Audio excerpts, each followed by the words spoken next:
c'est vrai, mais je crois qu'il peut quand même, en marge de la guerre, mener la sienne. Je pense à cet artilleur que j'ai connu à l'hôpital. En revenant de permission, il a rencontré une jeune fille dans le train. Ils se sont parlé entre Nice et Marseille. En sautant sur le quai de la gare, il lui a donné son adresse.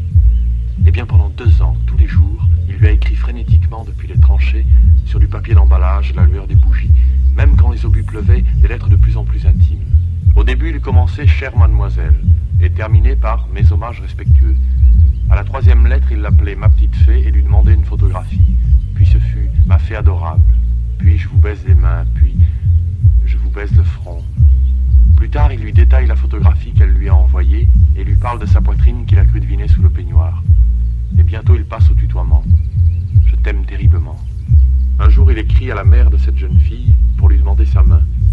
Dès lors, il devient son fiancé officiel sans jamais l'avoir revu. La guerre continue et les lettres deviennent toujours plus intimes. Je m'empare de toi, mon amour. Je prends tes seins adorables. Je te presse absolument nu contre moi. Lorsqu'elle répond un peu froidement à une de ses lettres, il s'emporte et la prie de ne pas faire la coquette parce qu'il peut mourir d'un jour à l'autre, et il dit vrai. Voyez-vous, Jules, pour comprendre cet extraordinaire dépucelage par correspondance, il faut avoir connu toute la violence de la guerre des tranchées, cette espèce de folie collective et cette présence de la mort minute par minute. Voilà donc un homme qui, tout en participant à la Grande Guerre, a su mener sa petite guerre parallèle, son combat individuel, et conquérir totalement une femme par la persuasion à distance. Quand il est arrivé à l'hôpital, il était comme vous, blessé à la tête, mais il n'a pas eu votre chance.